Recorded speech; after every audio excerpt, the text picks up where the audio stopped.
Yep. Inside, I want to kill myself. We are on an 0-7 run over the last 2 days. After tonight, it was just complete bullshit. So that's how I'm going to start off this show. Horrible Sunday, 1-5. I don't even know what to tell you about that. I just don't want to do this anymore. I have never seen anything like this, man. With the slump continuing, 2 straight losses, not a good day at all. 0-4. I just have not had a good season, man. What can this slump that I'm on? The slump continues. I've reached a new peak, actually. I'm going to burn my Bruins hat, man. I don't know what is going on with the Bruins. March 8th, is that what it is? I don't even know. It's March 9th, I think. Who even knows, man?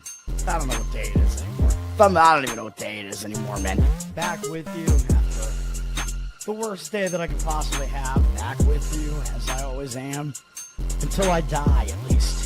0-2 yesterday, and yesterday did not go well for me. 0-5.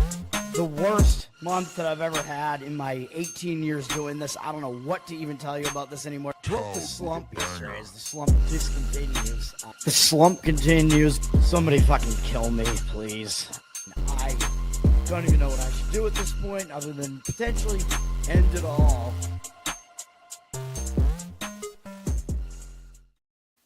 What's up, everybody? It's Toad back with you. Toadstool Sports.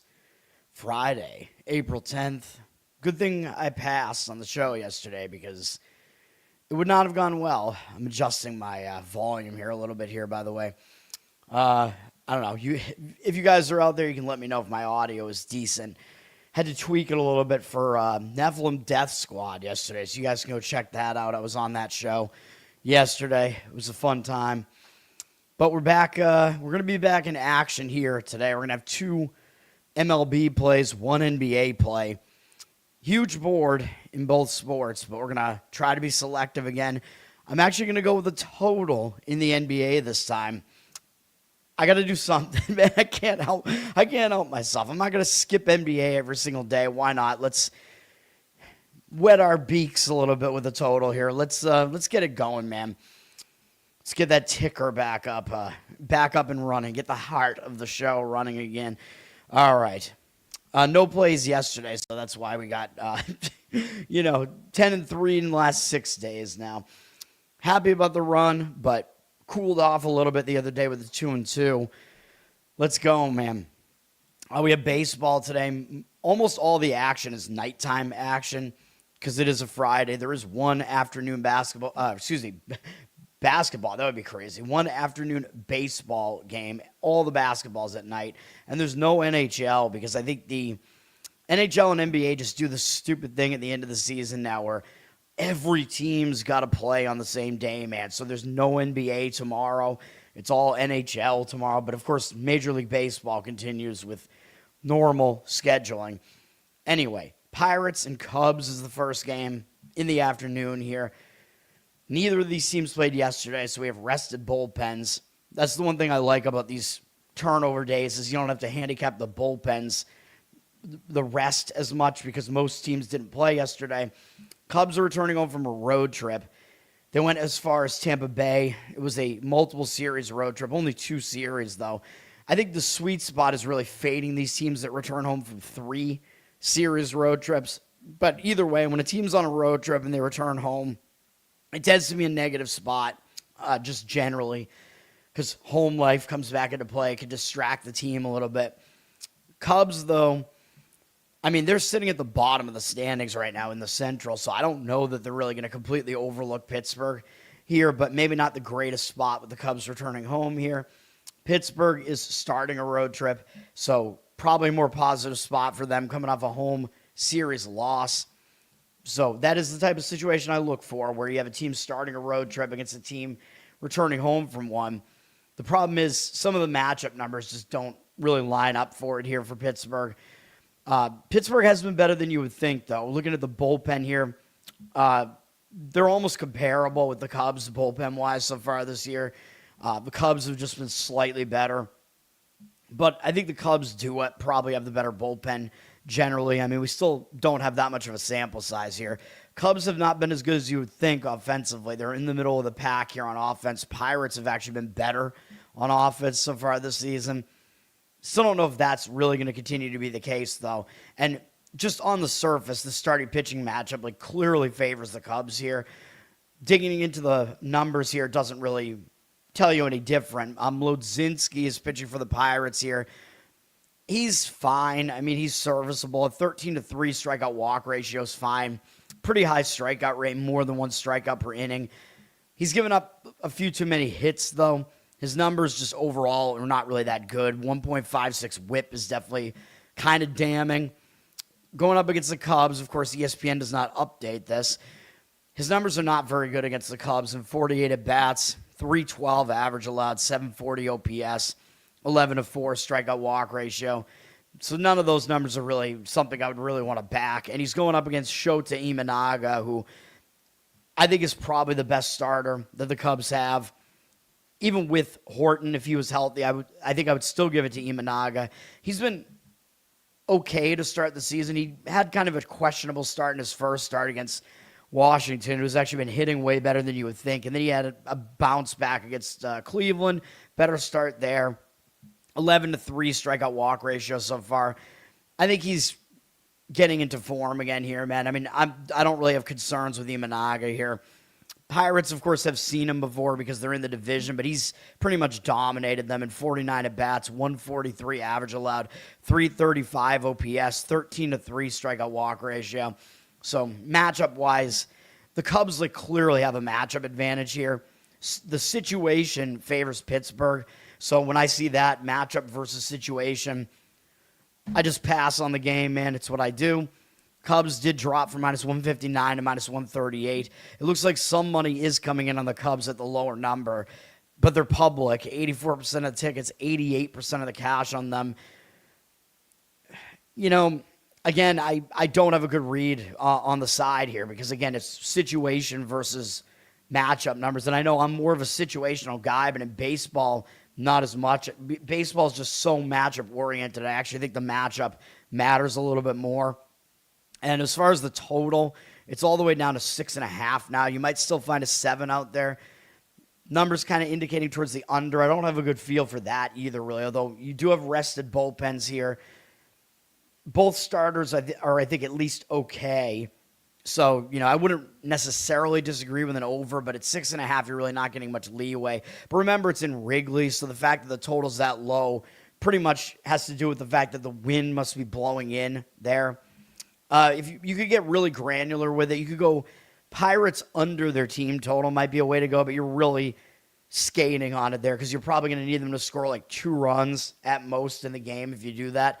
Could happen, but I don't really want to bank on it. Kyle, what's up? Thanks for hanging out. I just accidentally hit the default StreamYard banner that I can't get rid of. Or comments, I mean. Yeah, we're getting back to it today. I'm going to have a few plays today. Let's get it, man. Next game up, starting the evening slate, Arizona and Philadelphia. Arizona played yesterday, and they beat the Mets, so they're at a slight disadvantage here because they did play yesterday, although the travel from New York to Philadelphia is not that bad, but Philadelphia is more rested, sort of, because they were off, but they're also not in a particularly good spot because they're returning home from a road trip, and they went into high elevation into Colorado, and they were out on the Pacific Coast in San Francisco, so it's not really a good spot for Philadelphia either. So the fact they're returning home from a road trip kind of negates the rest advantage that they would have here. Return home spot, as I always say, it's not good. Now, bullpen-wise, Arizona, I mean, their bullpen does stink. Although if you look at their bullpens over the course of the season, I think both bullpens have actually been not as bad as you would think. But I do think Arizona's is definitely bad. But right now they're middle of the pack. Their whip is actually better than their ERA. Makes them look. Phillies, actually, my mistake. Phillies are actually up in the top 4 of bullpens right now. Their ERA doesn't look that good, but the whip is good. But still, it's a small sample size, hard to read. But any way you look at it, Philly does have the better bullpen here. Arizona's offense has actually not been as good as you would think. Neither is Philly's either. So both offenses are kind of off to a questionable start, although I might give Philadelphia a little bit of an offensive edge here. I think they do hit a little bit better at home as well. But then again, returning home from a road trip with a day off, that could mean your bats are going to cool off a little bit, whereas that might actually be an advantage for Arizona having played yesterday because they were able to get some offense going and their offense can kind of stay in rhythm. Michael Soroka pitching for Arizona here. He's been fine this season. I mean, he's actually been good, although his whip would indicate that his sub-1 ERA should be higher than that with a 1.2 whip. Still 13-4 strikeout walk ratio is not bad. I don't think he's great either. Against the Phillies, they're pretty familiar with him because he pitched in their division for a while. 51 at bats, 275 batting average allowed, 719 OPS. These are all pretty mediocre numbers. 11-4 strikeout walk ratio is not great. So Phillies are able to hit him, but they don't light him up. He doesn't do well against them particularly either. It's kind of a wash with him. Jesus Luzardo for Phillies. He's actually been good, even though you see his ERA is almost 5. That doesn't look good, but his whip is underneath 1, and he has an 18-1 strikeout walk ratio so far, which is very good, and a very high strikeout rate. So he is in really good form right now. I think he actually got unlucky against Texas. They hit home runs that were very timely against him. He went into Coors Field and completely dominated in a non-pitcher friendly environment. Luzardo, he's very streaky though. Like, he has these hot streaks where he's unhittable, and then he has streaks where he's just god-awful. So I don't know what we're necessarily going to get out of him here, but he's definitely, I mean, when you look at it, he's in good form right now until you see otherwise, you know. And his numbers against Arizona are pretty good. 50 at-bats, 240 average, allowed 589 OPS, very low. The only issue here is the walks, 10-5 strikeout walk ratio. That's not very good. I think you have to give Luzardo the starting pitching edge here. Phillies are all the way up to minus 177, though, for minus 147. They should win the game. I mean, I think you got to give them a bullpen edge here. They got a more rested bullpen here. Just for completion's sake, Arizona, they used only 2 relievers yesterday, though, which isn't that bad. Hitting-wise, you know, neither team has really taken off yet, but I think you could make the argument Philly's better in that department, too, like I said. Philly returning home from a road trip, though, that's not a good situation. Like, I'm almost never going to be on a team returning home from a road trip. It's a pass for me. Again, both these first 2 games are kind of situation versus pitching matchup here. I think Philadelphia should win the game, but the price is probably not quite right there. Total has dropped a little bit. I mean, I guess there are some arguments for an under here. I don't really trust either bullpen, though. If I was going to go under, I'd try to do it first 5 innings probably. But I don't know if I necessarily trust Soroka in that matchup. Trust Luzardo a little bit more, but he can have a bad start anytime, too. Although, of course, any pitcher can, but, you know, you got to try to figure it out. Dirty Sock, what's up? Thanks for hanging out. Next up is the first play of the day.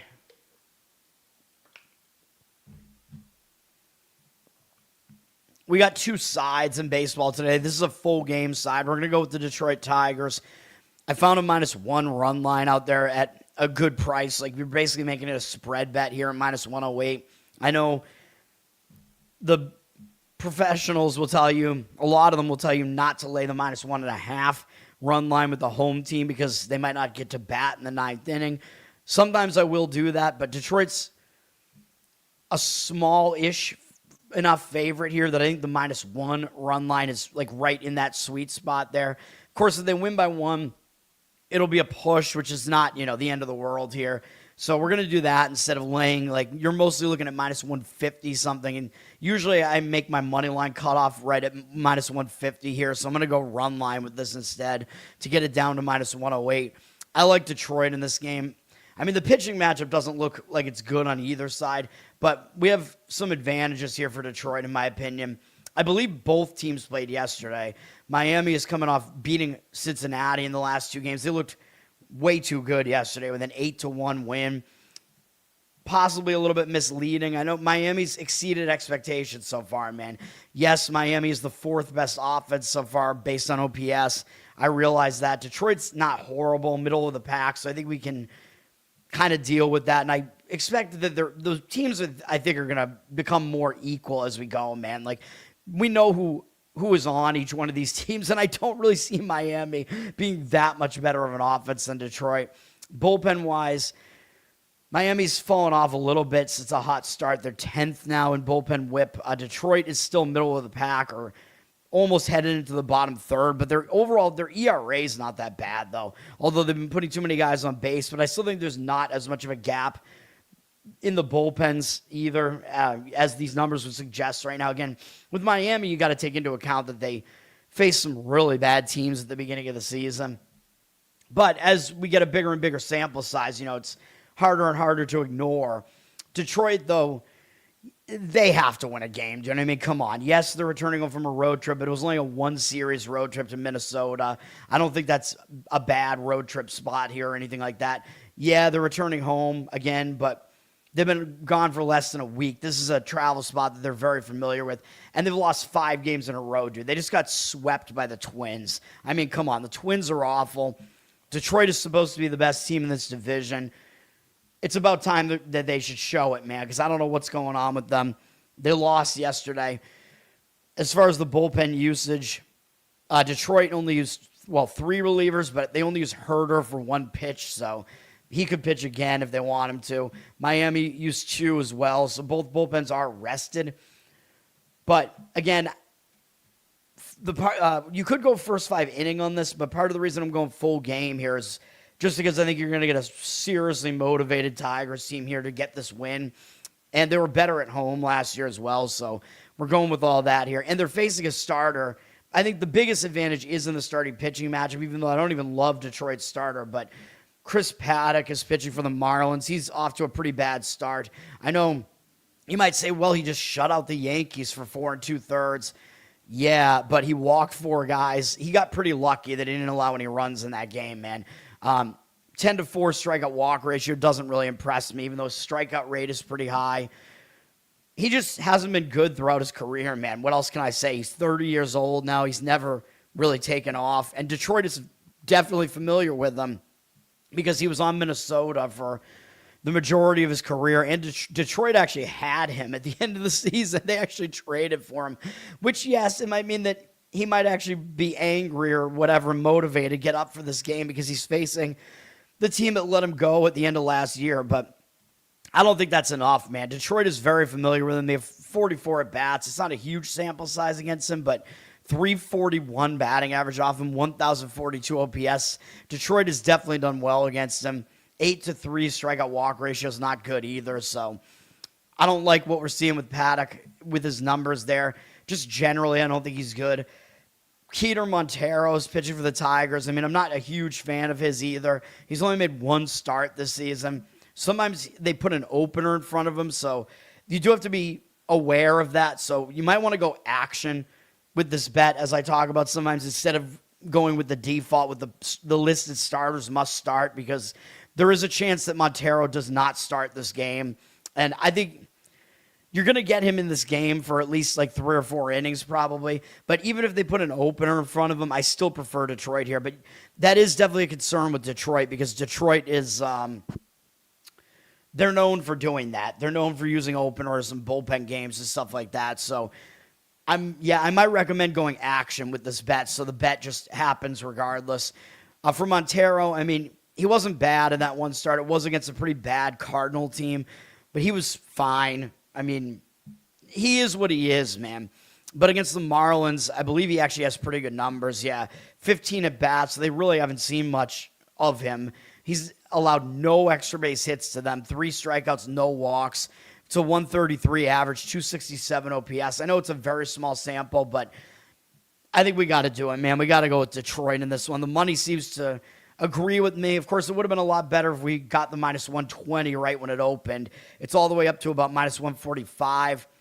I mean, if you could find a money line in the minus 140s, you could do that. But on this one, I'm going to reduce the price down. We're going to go with Detroit -1 on the run line, which you can find at DK and probably some other outfits as well. Look under the alternate run lines to find that. But if you want to play money line, you could do that as well. It's just you have to pay more. A little bit more than I would like for it. But yes, we're going with the Detroit Tigers. Anaheim at Cincinnati. I first started looking at this game, and I'm like, well, Anaheim didn't play yesterday, so that's an advantage to them. They're starting a road trip, coming off a couple losses. That's usually a focus spot when you start a road trip. You want to get the road trip off on the right foot. Cincinnati played yesterday, and they're returning home from a road trip where they went to Texas and Miami. Now they're coming back home after playing yesterday. So a lot of the situational angles favor Anaheim here. So I'm thinking, okay, that looks pretty good for Anaheim here. For Cincinnati, they only used 2 relief pitchers yesterday, though, so their bullpen is not totally unrested here. Bullpen-wise, Cincinnati's bullpen hasn't been that bad, though. They're actually fairly good. They're 12th right now, but their ERA is pretty good.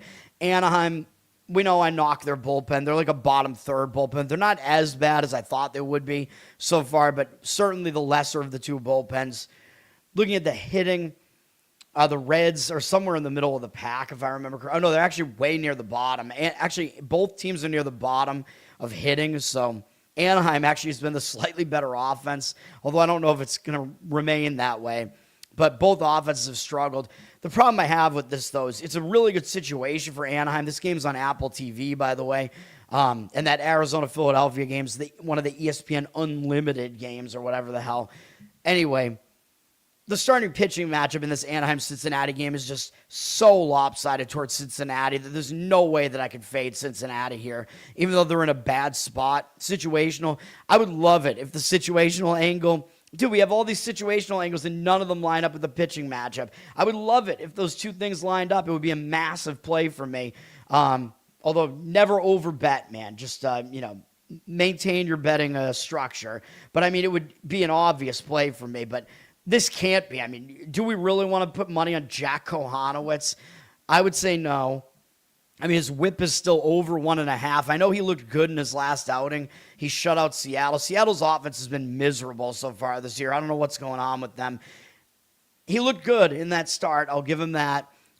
Shut out for 5 2/3, but overall, 10-7 strikeout walk ratio, still putting 1.5 guys on base. His career numbers are an absolute disaster. I mean, he's only 25, so is there a chance that he actually starts pitching better? Yeah, there is. I'm not going to bank on it, though. I don't want to bank on it in this game either. Against the Reds, they haven't seen much of him, so there is that. Only 9 at-bats, but they've hit him. 333 average, 1,010 OPS in that span. They're 3 for 9 with 2 doubles off him, a strikeout and a walk, but the majority of the Reds lineup has never seen him before. And yes, usually that is an edge to the pitcher, but even the guys that saw him for the first time and they still hit him. And it's a hitter-friendly park here. So I would not want to have my money on him. And he's going up against Chase Burns, who is, I think, the much better pitcher. He's pretty much proven at this point, man. He's, again, like I said, people are going to know his name, like, probably within the next, couple of weeks, I would imagine. He's been really good so far this season. 16 strikeouts in 11 innings pitched. 4 walks, but he settled down with the walks, too, only walking 1 in his last outing against Texas. Now, granted, he's faced Pittsburgh and Texas, but those offenses actually have been better than you would think so far this year. And Burns has never been seen before by the Angels, so he has that same advantage. Actually, sorry, Peraza has seen him before. My mistake. 1 for 2 off him, but nobody else in their lineup has ever faced him before, so he has the same advantage of being a complete unknown, and I think he's clearly the better pitcher here, which is why Cincinnati's a big favorite. They're up from -171 to -181 here. Burns is getting respect in the market here. It is probably too much of a price to lay, I'll give you that, given how many situational negatives there are for Cincinnati here. 88% of tickets, 89% of the cash on Cincinnati. I think if you go with Cincinnati here, first 5 inning makes more sense. Again, the situation just does not line up with the pitching matchup here at all. So it's a game where I have to stay away from it, man. I don't even have a good opinion on it. Again, we just have situations flying in the face of matchups here. I don't like it at all. Rio, what's up, man? Yep, they do. What better for the Tigers offense? What better cure is there than facing a horrible pitcher who they've seen a bunch, like Paddack? So that's what I'm going with, man. All right, Minnesota at Toronto. Minnesota just swept Detroit, so there is the possibility they have a little bit of a letdown here. They played yesterday, and Toronto did not, so that's another disadvantage for Minnesota. Minnesota only used 2 relief pitchers, though, so a lot of these teams didn't use a lot of relievers yesterday because they know that they're having to play again today, so they try to not burn out their bullpen for the most part. Toronto, they just beat the Dodgers, but they're staying at home, and they have a day of rest, and they still lost the series. That actually ended a long losing streak for Toronto, so maybe that'll give them some new momentum. But beating the team that beat them in the World Series in a game, yes, it could be a letdown spot possibly for Toronto again coming in here. But I think what Minnesota did was much, much bigger, sweeping Detroit, so on the road, I believe. So, actually, no, it was at home, I think, actually. Hold on. Yeah, it was at home. My mistake. So, yeah, Minnesota is starting a road trip, which sometimes that is a focus spot. But I think it could be a letdown spot for them. It could potentially be a letdown for both teams here. Minnesota's bullpen stinks, but Toronto's bullpen has been no better, really. I'm looking at the offense here. My mistake. Toronto should have the better offense, but they haven't been that good so far this year. They've still been better than Minnesota's, I think. Where the hell is Minnesota? Oh, maybe I'm wrong. No, Minnesota's in the middle of the pack here offensively. Dude, I don't even know what's going on this season so far. You would think that Toronto would turn it around and be the better offense here. I don't buy that Minnesota's going to continue to be the better offense here. I do buy that both bullpens are not that good. Minnesota's is worse than Toronto so far this year, although ERA doesn't tell you the whole story there. But, yeah, they're bullpens that you typically want to fade. Simeon Woods-Richardson is pitching for Minnesota. He's been pretty good this season so far. He just doesn't strike out a lot of guys. He only has 6 strikeouts in 11 2/3, but the rest of his numbers are fine. He hasn't allowed that many runs. He's faced Kansas City and Tampa Bay, though. I mean, it's not like those are elite offenses. He is going up against Toronto now, who I do think their bats are going to wake up at some point. And Woods-Richardson has not been good against Toronto in 34 at-bats, 382 batting average allowed, 1240 OPS. Those numbers are bad. 4-2 strikeout walk ratio. That's not good either. Although, again, it's not that many walks. He just doesn't strike out anybody. Davis Schneider is 4 for 5 with 3 home runs off him. So if you want to be looking for player props there, that is an interesting one maybe. I know it's a small sample, but he's wrecked Woods-Richardson, so that's interesting.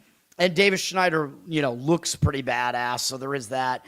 Which, if you want me to bring it up, if you don't know what he looks like, he's the guy that everybody tries to mimic in Toronto's lineup. But hang on, I hate ESPN doing this. They make you switch back. There he is. There you go. The glasses and the stash. Anyway, he looks like he should be a pitcher, though. And then, oh boy, good old Patrick Corbin is making his Blue Jays debut here. I didn't know where he was. He hasn't pitched yet this season. We like to make fun of Patrick Corbin on this show, man. I mean, his career, dude, I couldn't believe he was still in the league in 2022, 2023, 2024. Like, he was so bad in some of those years with Washington. It's like, what are we doing here? Like, how is this guy still in the league? Then he went to Texas, and he pitched well for like the first half of the season last year, maybe even more than that, but he did pretty much regress in the last couple months of the season last year and started pitching pretty poorly again. But Texas, their pitching coaches are good, man. Give them credit. But do I actually think Patrick Corbin is like some resurgent pitcher, like at the age of 36? Like, is he all of a sudden way better? I don't think so. I still think he stinks. He stunk in the last couple of months last year. I don't know that. I mean, it looks like Toronto does not have great, great pitching coaching like Texas does. So I'm not sold on Corbin. And I think it's a disadvantage that it's his first start of the season. Yes, he'll want to prove himself with his new team, prove that he's worth the contract and whatever, but he's going up against a pitcher that's already pitched this year. So I think that's a disadvantage. I think it is an advantage to the pitcher that's already made multiple starts this year, Woods-Richardson, because you get the nerves out of the way. You're used to pitching again. Minnesota, though, not the most intimidating lineup. Corbin, though, his numbers are not that good against them. In 57 at-bats, 15-9 strikeout walk ratio. That's not good. Bell and Buxton have combined for 5 home runs off him. 263 average allowed is not horrible, but 943 OPS is very high. A lot of it because of those home runs and the walks. Corbin is just not good, man. Yeah, I mean, I know the situation. I don't love Minnesota because it looks like kind of a letdown here. The money is coming in on Toronto, surprisingly. They're up to minus 137 from minus 127. I kind of think the public is going to be siding with Toronto still, just based off of their images of these two teams. 74% of tickets, 88% of the money on Toronto, though. So the money is indicating on Toronto. I really don't like it, though. I would lean to Minnesota, although I might limit it to first 5 innings just because I really hate Minnesota's bullpen. But Toronto's is not much better. But then again, Minnesota played yesterday, so I think Minnesota has an advantage in the pitching matchup, but they do have disadvantages elsewhere. So, maybe I wouldn't disagree with Toronto in the full game, but that's the problem, right? Because I think Minnesota actually does have a little bit of a starting pitching edge there. I don't like Corbin, although I guess if you think about it, over makes, what am I thinking? Over makes sense in this game, but the money's coming in on the under. The total is at 9, basically. If you want to go over, you probably want to find that 9, even if you pay minus 120 on it. 9 is a key number because it breaks a 4-4 tie. 61% of tickets, 99% of the cash on the under, though. So the money indicating on the under, but I mean, you have 2 pitchers that are pretty questionable here, man. The bullpens haven't been good. I don't really see an argument for an under here. Other than, Toronto having a day off, I guess, could cool the bats. But I think an over makes sense in that game. The A's are at the Mets. Man, we have a lot of games to talk about. The A's are staying in New York, but they beat the Yankees yesterday and actually won the series against the Yankees. I do not know how, because the A's bullpen is bad, and I don't know how they were able to do that well in that series against a good Yankee lineup. Makes no sense to me, but the A's could be in a letdown spot, although they are staying in New York, which isn't terrible. Both teams played yesterday. The Mets are also staying at home. They played yesterday as well. They lost pretty badly the last 2 games to Arizona, so they could be in a bounce back here. I think the A's clearly have the worst of the 2 bullpens here. A's only used 2 relief pitchers yesterday. Mets used 3, but I still think the Mets have a bullpen edge. Mets, they're 11th in bullpen whip right now. The A's are in the bottom 4. Not really surprising there.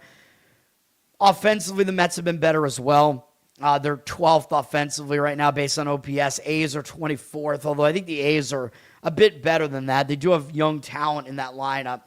JT Ginn is listed as a starter for the A's.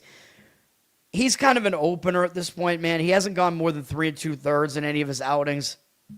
And in fact, his last 2 outings were over the course of 2 days, or actually 3 days. He pitched twice against Houston.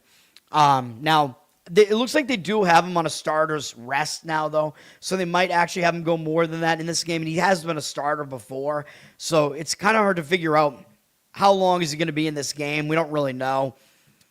His numbers are, they're not great. I think he's a serviceable pitcher, but, he's not a big-time strikeout guy. He's been fine, I guess. A 1.14 whip is not really that bad. Going up against the Mets, though, pretty good offense. 19 at-bats is what he has against them. It's not a big sample size. They don't have any extra base hits off him, though. 3.2 strikeout walk ratio is pretty much nothing, but 263 batting average allowed, 596 OPS. So his numbers are not that bad against the Mets.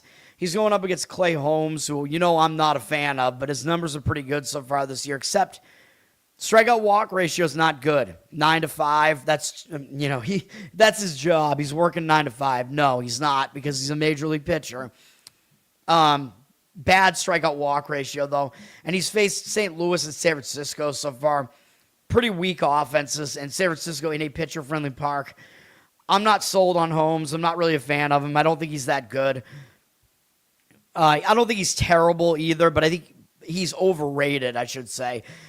Going up against the A's here, his numbers are not that good against them. It's a small 13 at-bat sample size, 4 to 2 strikeout walk ratio, 308 average allowed, 708 OPS. So he's allowed no extra base hits to them, but he's allowed a lot of contacts to them. I don't know. This is a game I don't want anything to do with, but the money looks like it's sort of supporting Oakland here, or sorry, the A's, my mistake. Sacramento, the homeless A's. the Mets down from minus 150 to minus 148 here. 88% of the tickets, 84% of the cash on them. Mets are definitely a public side here. And, I don't even really disagree. I think if I was going to go the A's, I would go first 5, though. The A's have a clear disadvantage in the bullpen, so I think you could argue that Ginn could battle Holmes in this game. So if you want the A's, I would probably go first 5 inning in that one. Don't want to play the game, though. Zach, what's up? Thanks for hanging out. The Royals, are they up next? Is that why you said that? No, they're not. There are a few games to go before I talk about that. Yankees are playing Tampa Bay. Yankees played yesterday. Tampa did not. Yankees are having to travel as well, so maybe a little bit of a disadvantage here with the Yankees having to travel from New York to Tampa on no rest here. Yankees have had a better bullpen than last year so far, though. The Yankees only used one relief pitcher yesterday, and it was Blackburn, who's not that good. He's kind of an innings eater. Yankees have been okay in the bullpen, though. Hitting, surprisingly, the Yankees have not been a good offense. But again, I think they obviously are. I mean, again, this is a small sample size, so you don't want to read too much into it. It's kind of dangerous to do that. But they're not the 22nd best offense, legitimately. Going up against Tampa Bay. Tampa Bay has hit well. They're 8th right now in OPS. But I still think the Yankees are probably the better offense here. Yankees are 9th in bullpen whip so far. Their bullpen has been good. Tampa Bay's has not been that good. And they have one of the worst bullpen ERAs so far. You would think that they would turn it around because last year their bullpen was pretty good. I don't know, man. But their bullpen has been struggling. So that kind of evens out the fact that the Yankees have a bullpen rest disadvantage. But the Yankees do have the rest disadvantage here. Starting pitching matchup is interesting. Luis Gil is making his season debut. He's been hurt or something. He hasn't pitched yet. Obviously, he's made some minor league appearances and whatever. Gil, I mean, you kind of know what you're going to get out of him at this point. He throws really hard. He can be good at times. He has a really high strikeout rate usually. Although last year that wasn't the case, but he got hurt.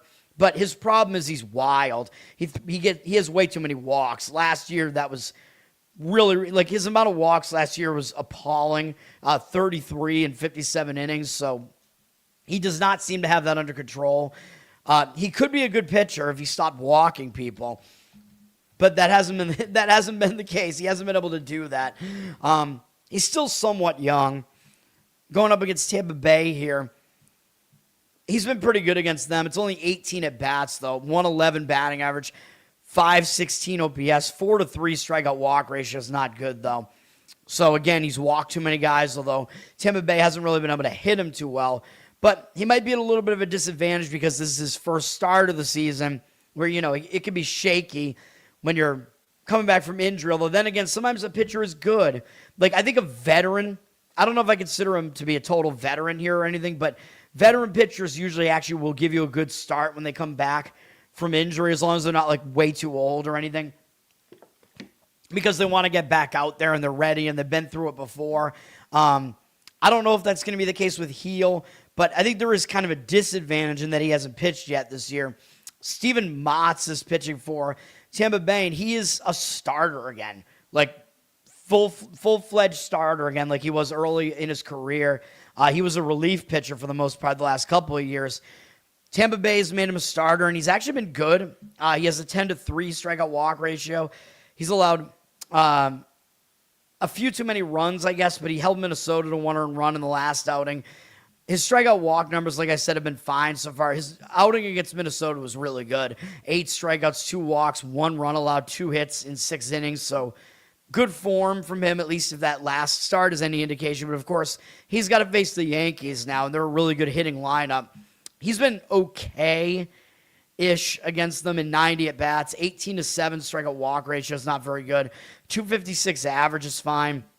But he's allowed too much power hitting to them and too many walks. 820 batting or 820 OPS batting average, that would be insane.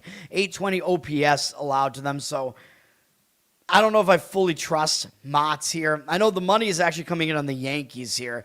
Yankees are going to be a public side too, though. Obviously, the public all they do is play the Yankees. They're going to expect them to bounce back here. Yankees are up to minus 135 from minus 115. So I think there is some actual money coming in on the Yankees, but you got to be careful. Like I mentioned that yesterday, all the money looked like it was coming in on Cincinnati when I did the show yesterday, and then it started coming back on Miami at the better price, so the market can have fake outs in it, man, where the initial move could actually be a fake move, and then the real money comes in on the other side. And with baseball, I don't have a good gauge on it, man. I admit it. Like, I don't know where the fake moves are. That's why I just rely on the way that I handicap and hope that it works out, which it's been fine for me. Major League Baseball is one of my better sports, so 76% of tickets, 86% of the cash on the Yankees, so it does look like the real money is coming in on the Yankees for now. Money also coming in on the under in that game, which has dropped a little bit to 8.5, juice to the under. That looks like a legitimate move to me as well. I don't know if I would disagree with it, although the Rays bullpen has been really bad, so I don't know if I'd want to go with an under with that bullpen there. If you want to go Yankees, you got to go full game on this because you want to take advantage of the bad Tampa bullpen there. Yeah, obviously it's a stay away from me, though. I think maybe you could argue there are some advantages for Tampa Bay with the starting pitching matchup there. Maybe not enough, though. So, yeah, that's a stay away from me. I don't really have a good gauge on the total there. Cleveland and Atlanta, I don't believe either of these teams played yesterday. Let me see. No, they did not. So we have two rested bullpens. These two bullpens have been good so far this year. They're both in like the top 6. Atlanta's bullpen has been excellent so far this year, and Cleveland's not much worse. Cleveland is starting a road trip off of beating the Royals. So, they're starting a road trip with momentum. I don't know if they're going to be overconfident after beating the Royals. Maybe, but the Braves have played well so far this year too. Braves are returning home from a road trip, though. They're out in Arizona and Anaheim, so that's not a good spot when you're returning home from a cross-country road trip, man. I don't like that, and again, you get distracted having to get back to home life, whatever, so I don't love the spot for Atlanta here. So that would have me looking towards Cleveland for that reason. Atlanta does have a slight bullpen edge, but it's slight. As far as what the offense have done so far, Atlanta has actually hit well this year, too. They're 6th in offense, and Cleveland is 16th, which is better than you would think, but not terrific. And like I said, Atlanta's number 1 in bullpen whip. Cleveland is actually 8th, but still good. So, it looks like Atlanta has a slight bullpen edge. It looks like they do have an offensive edge. Starting pitching, actually hard to gauge the starting pitching. Slade Ciccone is pitching for Cleveland. 5.23 ERA doesn't look good, but his 1.06 whip is actually pretty good. He's coming off a 6-inning, 1-hit shutout against the Cubs, and somehow they lost that game, so not his fault. His offense did nothing. He had 6 strikeouts, 1 walk in that game. Very good outing from him, so you might want to give him a pass for that first bad outing against Seattle. A lot of times that first outing could just be shaky because you're trying to get used to pitching again. He pitched really well against the Cubs, though, so his form does look pretty good right now. Who are we facing here? I forget. Atlanta. Ciccone's been in the National League before. 37 at-bats against Atlanta his career. 8-2 strikeout walk ratio is pretty good. 243 batting average is pretty low as well. 742 OPS is a little bit high, though. So it's not all good for him in here, but it's not horrible either. Mediocre numbers, I would say. He's going up against Bryce Elder, who is not pitching like an Elder right now. Elder's been good this year, man. He's allowed no runs this season. 13 strikeouts, 2 walks, fewer than 1 hit per inning against the A's, although they haven't been hitting well this year. And then at Arizona, they haven't been hitting well either, but that is a hitter-friendly ballpark. Elder, dude, he's a guy that I like to make fun of him, man, but he's been all over the place in his career. Like, I think he must have been injured and had surgery or something because he was really good early in his career, although his whip was actually a bit too high, but he was pretty good. He kind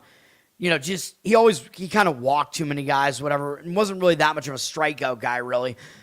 But then after, I think, an injury or something, he just wasn't any good anymore the last couple of years. Started pitching pretty well at the end of the year last year. Maybe he's doing something right, man. Maybe he's changed something because he's looked good since late last year. He's in good form right now. You can't argue with that. But Is he going to start sucking again? I mean, he might, because I'm still leery that Elder is really that good at this point, Against Cleveland, his numbers are not that good. In 23 at-bats, 3-4 strikeout walk ratio, that's not good. 304 batting average, 799 OPS, none of those numbers are good. I considered this game, man. I considered Cleveland in this game. Atlanta's at minus 131 here, 79% of tickets, 73% of the cash on them. So the money is indicating against Atlanta. They're a public side with less of the money on them. Now, I do think they have a bullpen edge and a hitting edge here. The spot is really bad for Atlanta, though, on the return home spot. So I'll agree with Cleveland. I'll lean to Cleveland in this game if you wanted to do it. Cleveland money line, maybe first five. First five might be where Cleveland might have the better shot because, Atlanta might start slow due to the return home distractions and stuff. And Cleveland, that might be where they have most of the edge because I think Ciccone is fairly good, and he does have the better matchup numbers here. Elder, the jury is still completely out on Elder, dude. Like, we still just don't know. Although I don't really want to do it just because he is in good form right now. I would be concerned about it. But, yeah, I mean, a lot of things do line up for me for Cleveland. Mostly the situation, though. I think the situation is in favor of Cleveland in that one. All right, and their bullpen can still duel Atlanta, though. So if you wanted to go full game, I wouldn't really disagree with that either. San Francisco at Baltimore. San Francisco is traveling cross country, but they're starting a road trip. So sometimes you will be focused to start the road trip, but they're coming off beating Philadelphia, man. So they might be in a letdown spot after 2 straight shutouts over the Phillies. Those were good wins, man. And have it across the country. Maybe not the greatest spot for them. Baltimore is returning home from a road trip, but it was only to Pittsburgh and Chicago, which is not that bad. They swept the White Sox, so I don't think they're going to be overconfident by sweeping the White Sox. What are we looking at here? Bullpens. Neither of these teams played yesterday, by the way, so rested bullpens here. Baltimore has been middle of the pack bullpen-wise so far. We're looking at San Francisco. They've been, I think, middle of the pack as well, even though you'd expect their bullpen to be good. They're kind of middle of the pack right now, too, though. Baltimore actually slightly better, although I don't know if it's going to completely wind up that way. Baltimore's 10th offensively. They're definitely the better offense. The Giants are pretty weak. They're bottom 4 offensively. So you do have to give the hitting to Baltimore here. This is on Apple TV, by the way, which is going to overlap with the Anaheim and Cincinnati game. Landon Raup is pitching for San Francisco. I think he's all right. His whip has been pretty good this year so far, 1.13. Pretty good numbers so far, 14-3 strikeout walk ratio. Didn't do as well against the Mets, though. He did well in a pitcher-friendly environment against the San Diego lineup that's really been bad this year. And then against the Mets, he struggled. They were able to hit him and get him for 7 hits, 5 earned runs, but he did have 7 strikeouts and 1 walk in that outing, so his command was there. Interesting. And he induced a lot of ground balls, too, because I think he has like a kind of this like 12-6 curveball that just drops a ton, I think is what he does, which does induce a lot of ground balls. Overall, I mean, his whip has been too high throughout his career, so I do worry about that. Like, I think he's decent. And, maybe room for improvement because he's only 27. Although, he's not the youngest guy. But, I worry about, he's walked too many guys throughout his career. But this season, that's been less of an issue, but in a small sample size. Now, he's going up against, who are we talking about here? Baltimore? Yeah. All orange today, man, in Giants and Baltimore here.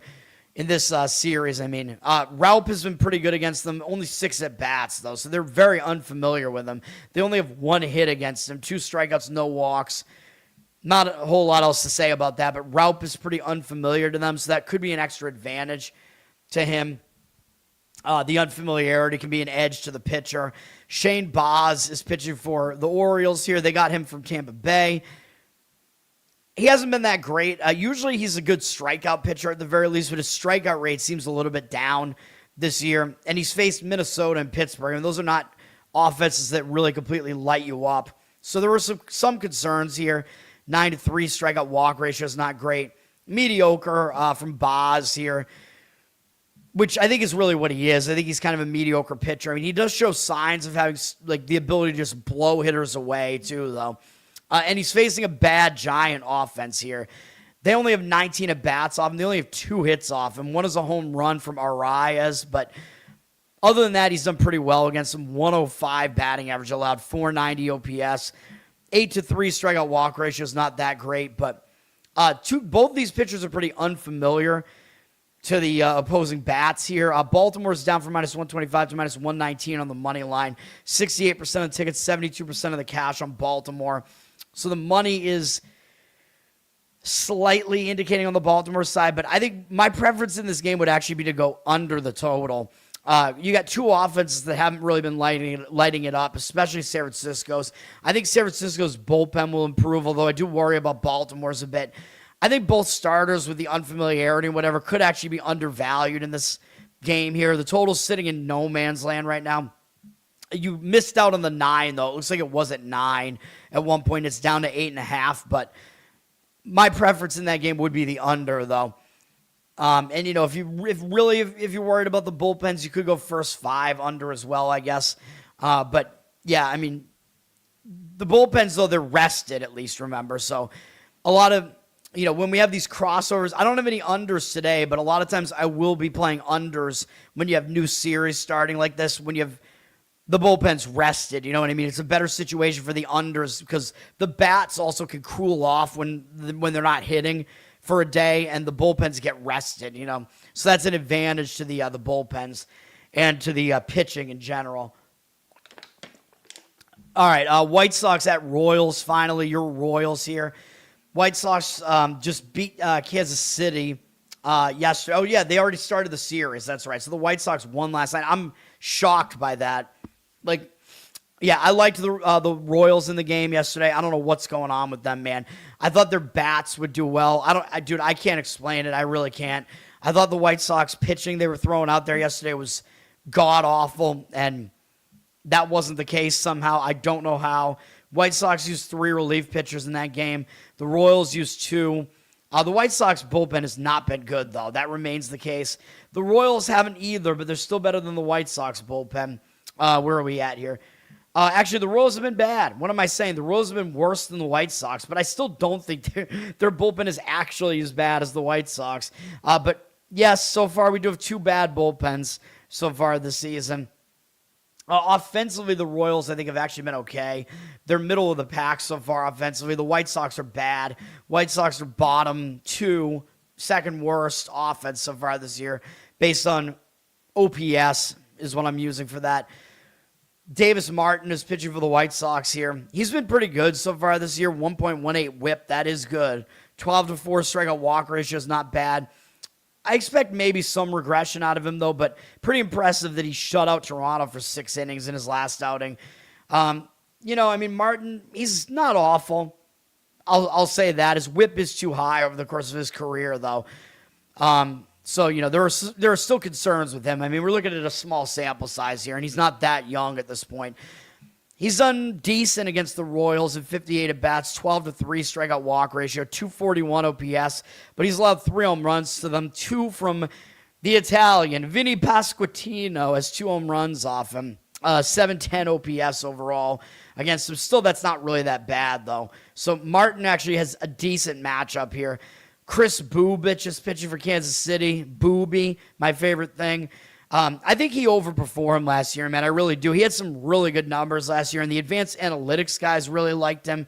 Then it seemed like, I think after he got nominated to the All-Star team or whatever, he really dropped off after that. He's been mediocre to start the season. He's been pretty unhittable. He's only allowed 6 hits in 11 innings, but 12-6 strikeout walk ratio is not going to cut it, man. It's a good strikeout rate, but he's been wild. That's definitely too many walks. 3 walks in each outing. Granted, one of his outings was against Milwaukee, and they hit well, but Bubic has not been that good so far. His numbers against the White Sox are all right. I mean, they are a pretty weak offense, as I already told you.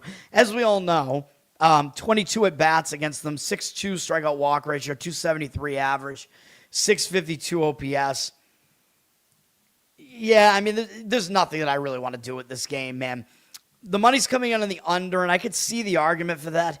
I mean, we have 2 offenses that don't seem to be doing that much right now. The starting pitching seems like they do actually have decent matchup numbers here. I would not want to deal with the bullpens, though. The bullpens have been trashed. So if you want to go under, I would probably go first 5 under. On the full game, it looks like you might be able to find a 9, though. So sometimes I will try to weigh those options and be like, well, if you're getting that key number, maybe you do go under in the full game at 9. I think if you're going first 5, you'll probably find a 4.5, though. Maybe, probably 4.5 would be out there. We have 60% of tickets, 90% of the cash on the under. Under first 5 does make sense to me. And it still seems like Kansas City's stadium is not becoming like an over-conducive stadium. You know what I mean? Like, we talked about how they moved their wall in, but it doesn't seem like it's having that much of an impact. Kansas City's up to a minus 172 favorite, 87% of tickets, 95% of the cash on them. I don't know about that, man. I think they're probably too heavy of a favorite here, man. Even though you could argue they should bounce back after the loss yesterday, but I think Bubic is getting too much respect in the market here. I would not lay that price with Kansas City. I think the game is a little bit closer than that. So probably I would have a slight lean towards the White Sox on the run line or something like that, like a split run line, money line bet maybe. But I think under in the first 5 is preferable in that one. Washington at Milwaukee.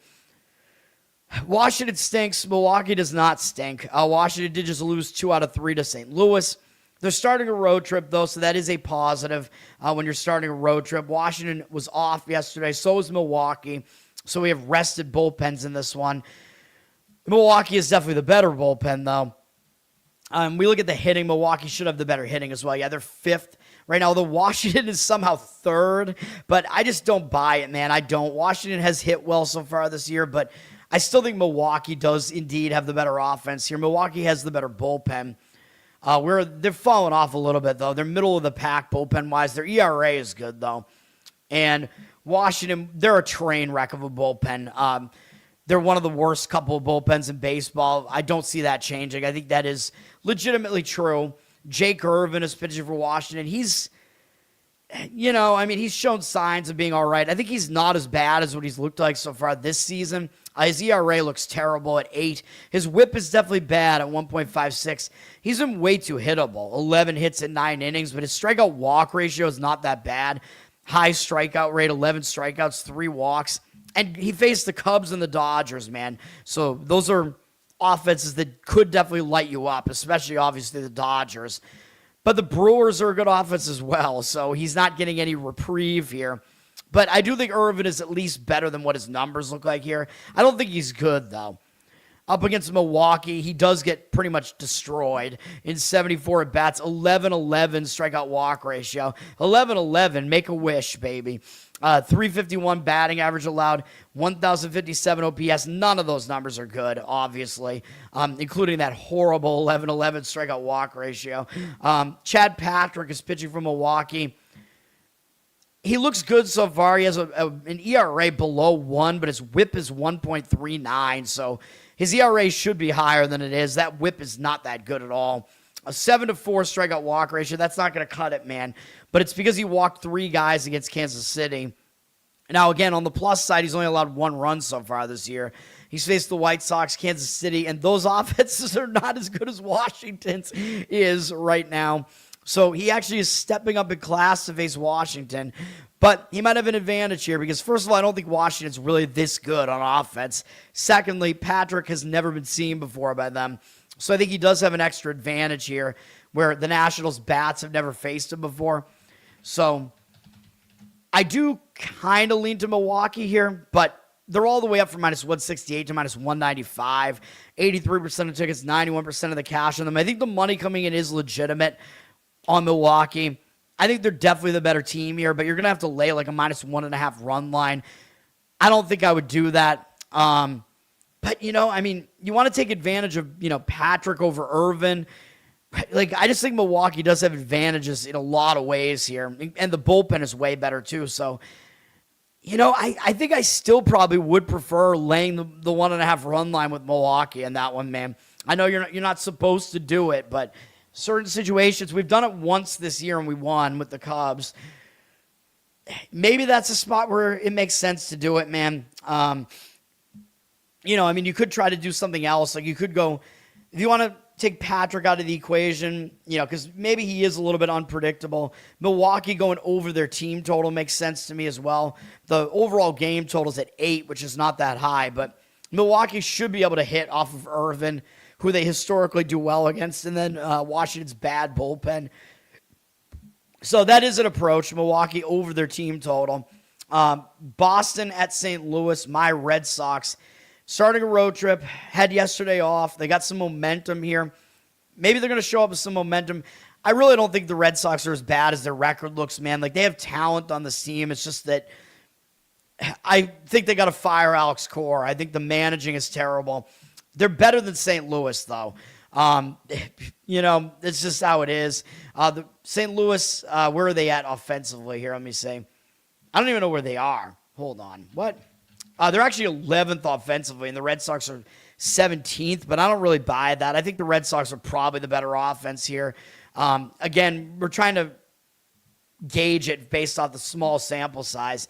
Red Sox have been number 13 in bullpen whip so far. Cardinals, pretty bad bullpen at 25th, so I do think the Red Sox do definitely have the better bullpen here. Neither team played yesterday, so the bullpens are rested. St. Louis is returning home from a road trip.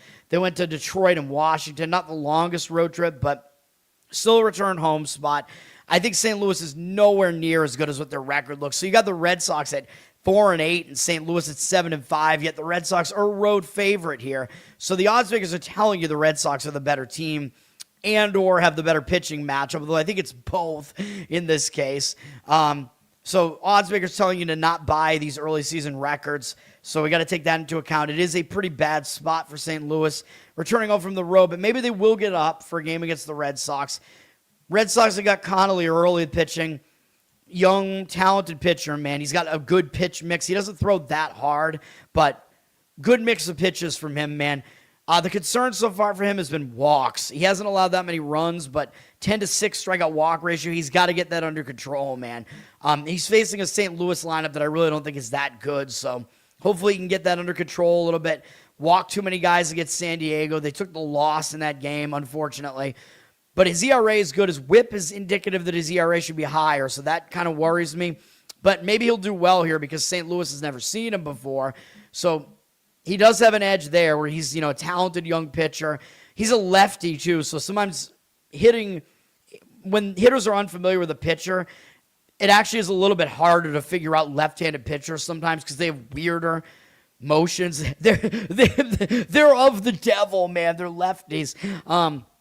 It is harder to pick up their arm angles a lot of the time. So I think he might have some advantages in this game. He's going up against good old Dustin May, who the Red Sox moronically traded James Tibbs for. And Tibbs is ripping the cover off the ball as if the Dodgers needed another hitter like that. Tibbs the third is lighting it up in AAA right now. The Red Sox had May for like 2 months, and he was an absolute dumpster fire. Dustin May sucks. He sucks again right now. He's been absolutely atrocious since his injury. Yeah, he was good earlier in his career, but then he had an injury. He had Tommy John or whatever, and you can see exactly when that happened because he missed the 2024 season, and since then he's been an absolute disaster and shown no signs of fixing any of it. This season, he's been god-awful. 16 ERA, a whip of like 3, basically. 7-3 strikeout walk ratio. I mean, that's still too many walks. He's given up 17 hits and 13 on runs and 7 1/3, which is really bad against Tampa and Detroit. And those offenses, Tampa's been hitting a little bit. Detroit really hasn't. A lot of bad stuff from May here. However, maybe he's going to be, motivated here because the Red Sox got rid of him. So he might be motivated to pitch against them. And he has good numbers against them. 29 at bats, 7 strikeouts, no walks, 172 average of 414 OPS. So the Red Sox have not been able to hit May. Now, the money is coming in on the Red Sox. I don't disagree with the Red Sox here.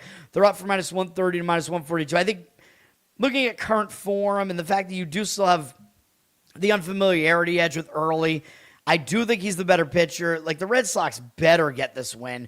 But now the money is fading the Red Sox here. So, again, don't listen to me when I'm talking about the money percentages here, man, because they're all moving. They're all going all over the place here, man.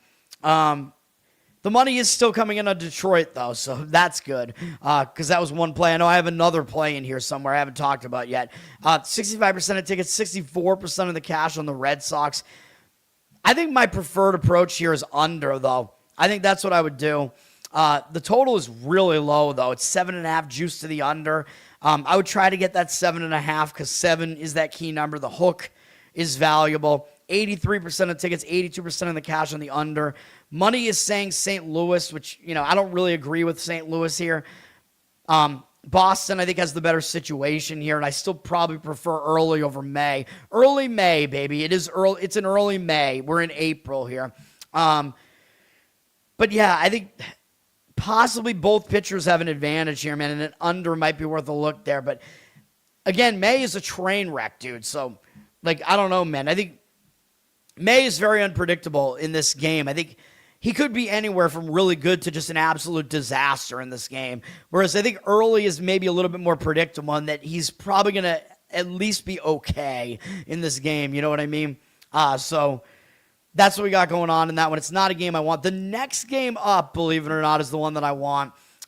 Colorado and San Diego for Dirty Sock here. San Diego won last night 7-3, but that was actually an extra inning game. Colorado was hanging around in that game, but Colorado's bullpen still not good. They used most of their relievers yesterday, including former Red Sox Brennan Bernardino. Kind of mad the Red Sox got rid of him. I kind of like him, but whatever. Rockies used a lot of their relief pitchers yesterday. San Diego used a lot of theirs as well. Both bullpens used 5 or 6 guys. But San Diego has the better bullpen, so they probably do get the advantage in the bullpen. They're sixth in bullpen whip so far this year. The Rockies are, where are they at? They're not as bad as, actually the Rockies are 5th. What the fuck is that? There's no way the Rockies bullpen is that good.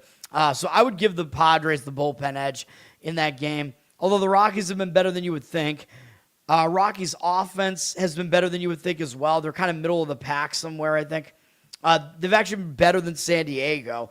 Rockies 9th in OPS. San Diego has been improving a little bit, but still 26th. I think you do have to kind of give the Rockies an offensive edge in this one.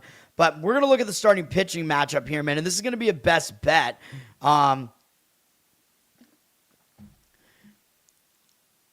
Even though you could make the argument that you could make an argument here that that the Padres, because they're the better team and they got a scare last night, they'll play better here. That's a situational argument that I make sometimes, and that the Rockies will be in letdown mode after how they lost yesterday. But I still think you're going to get an effort out of the Rockies against San Diego. Maybe the Rockies are a little bit undervalued here because they've been so bad the last couple of years. And we're looking at the starting starting pitching matchup here. You know where we're going with this, man. We're going to go Colorado in the first 5 innings because I still don't want to deal with their bullpen, even though their bullpen has actually been better. I don't think it is actually the better bullpen. So I'm going to limit this to the first 5.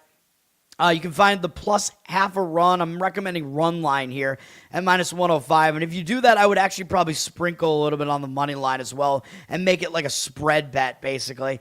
If you want to go money line on this, you could do that too. I think you're getting plus 130, something on that. And then if that happens, if it's tied, your bet will push. Whereas in this case, if it's tied through 5 innings, you'll win the bet. In this case, we'll lose them. We'll push the money line part of it. But yeah, I'm making it into basically a spread bet here. Sugano is pitching for the Rockies. Tomoyuki Sugano, who had his first season in the majors last year. He's an experienced pitcher, though, because he was a professional pitcher in Japan for a long, long time.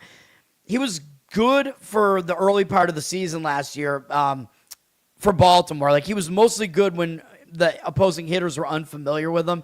But he's been pretty good to start this season, man. He's not really a strikeout guy, but 9-3 strikeout walk ratio is fine. He's only allowed 6 hits in 10 2/3 innings. That's pretty good. And he's faced Toronto on the road and Philadelphia in Coors Field. So, that's not bad. I'm actually somewhat impressed by his performances so far this season. That's really not bad. Those offenses are not weak offenses, really. Even if Toronto has been struggling a little bit. And then the other thing is, what did I just say? He's been good, at least against lineups that have never seen him before. San Diego only has 2 hitters who have ever faced him before, and they're 0 for 3 off him. No strikeouts, no walks, but most of their lineup has never seen him before. So I think that is an advantage to him, and he's going up against another former Red Sox and Dodger, our good old pal, Walker Buehler, who just like Dustin May, you could tell exactly when everything started going wrong for him, man. He got injured in 2022. His numbers were really good in his career prior to that, except for, his rookie season, whatever, but that's kind of a wash. He was good and then had an elbow injury, had Tommy John surgery, came back from that, and he was an absolute disaster, and he has been since then. Yeah, no. Sorry. He hasn't improved at all. This season he's been bad. He's only made it 6 2/3 innings across 2 starts against a weak San Francisco offense and against a Red Sox offense that at least he was probably motivated to pitch against. None of that went well. 7-5 strikeout walk ratio, 8 hits allowed, 7 earned runs allowed. Really, really bad. He's basically made like 1 full start across 2 starts so far. I'm not seeing it for Buehler, man. And against the Rockies, his numbers are actually bad. It's only 25 at-bats, but they're at least somewhat familiar with him because he's been in this division pretty recently. 8.3 strikeout walk ratio is not great. 360 batting average allowed and 1,109 OPS. Those are bad numbers, and it's mostly Doyle and Tovar doing the damage here. If you want hitter props, man, Doyle 3 for 8 with a home run and a walk off him. Tovar 5 for 8 with a home run, 2 doubles, 1 walk, and a strikeout against him. So, yeah, I know it's a limited sample size there as far as a couple of guys do damage, but I prefer Sugano in that one, man. And we'll look at the starting pitching, or we'll look at the market read here. The money is definitely agreeing with me on this. San Diego's a pretty heavy favorite at -175. 80% of the tickets on them and only 56% of the cash. So I think we do have a pretty wide cash disparity here. And I know this game isn't until tonight, but I like it. We're going to go with the Rockies. First 5 innings, run line. All right. Let's finish this off, man. We only have 2 more baseball games, over an hour of baseball, and then we have a ton of NBA. I'm going to take a break, and then we'll do NBA, and then I got to get to a doctor's appointment as well, so I got to make sure we get this done. Houston at Seattle. These teams also did not play yesterday. Houston is coming off an embarrassing sweep in Colorado, getting swept, so I think they're going to bounce back, dude. I mean, that was just massively embarrassing. Now, Houston, they're probably not as good as their hot start makes it look, and yeah, the fact that they couldn't hit in the last 2 games against Colorado is a little bit concerning because Houston was very good offensively early in the season, and they should be able to hit in Coors Field. I think they're going to bounce back here, though. They know they're facing a Seattle team that I know Seattle has underperformed so far, but I think it's going to be a big game for Houston. And Seattle's returning home from a road trip. They went to Anaheim in Texas, so yeah, they stayed in the division, so it's not like, I guess, the worst road trip return, but it is still a road trip return spot where you could be a bit distracted having to get back to home life, although it is still a divisional game, so divisional series, so maybe Seattle won't totally overlook them, especially because Seattle has not been playing that well so far this season. Seattle's had a good bullpen, though. They have the second best bullpen so far, and Houston's is god-awful, literally the worst so far. So we have a huge bullpen disparity. But we also have a huge hitting disparity that's completely the opposite, where Houston has been the second best offense this season based on these numbers here. Seattle has been the worst, believe it or not. Some of it has to do with the fact that this is a very pitcher-friendly ballpark here in Seattle, though. But we have a huge disparity here where Seattle is good pitching, Houston's good hitting. Seattle's bullpen, really good. Houston's is god-awful. But Houston has a situational advantage here, I think, and they might have a starting pitching edge here with Tatsuya Imai pitching. We tried to go with him in his first start, and we did get a win, but he was very shaky. But he pitched a lot better in his second outing, man, in the A's stadium, which we know is very hitter-friendly. He was a little bit wild, but he had 9 strikeouts in 5 2/3 innings. He allowed no runs, 3 hits. 3 walks was concerning. Yeah, his walk number is concerning. He has a lot of strikeouts, 13, but 7 walks so far in 8 1/3 innings. But I think he's an interesting pitcher, man. He's got an interesting pitch mix. He can throw fairly hard. He's got a lot of moving stuff that he throws. And if you've never seen him pitch, he has this like, I think it's a slider that basically moves backwards. I don't know how he even does it, man. He's a right-handed pitcher, and he throws this slider and it moves backwards. Like it cuts in on right-handed hitters. It's very, very bizarre. And yeah, you can go find a video of that happening. So he is definitely hard to hit. I would say even those numbers, don't exactly look great so far. He's got to fix his wildness. That's the one problem here. But going up against Seattle, of course, they've never seen it before. So I think that is an edge to Imai. These young pitchers, young-ish, he's 27, when, they have good stuff. And he's proven, at least because he was in the Japanese leagues for a while, and was good enough that Houston wanted him. So, guy like that who hasn't been seen before by the opposing hitters, I think he does have an advantage against them. Emerson Hancock is pitching for Seattle. He's been really good so far this season. 14 strikeouts, 1 walk, and he's allowed 1 run so far across 12 and 2/3. But it was against Cleveland and Anaheim, and now he's having to face a Houston offense that has been good this year, and Houston is familiar with him too. If you look at his overall numbers over his career, he hasn't been great. He was a decently touted, like, young prospect, but I think he is going to regress a bit here. Just looking at his career numbers, it's like we kind of know what he is at this point. He's never really been a strikeout guy. I don't know, man. I mean, unless he completely changed something, I'm not going to buy into this small sample size too much. He's just really had mediocre numbers throughout his career. Against Houston, they've seen him before, of course, because they're in this division. 29 at-bats. It's not a huge sample. 4-0 strikeout walk ratio is fine, but 379 batting average allowed, 897 OPS. Those are not very good numbers. So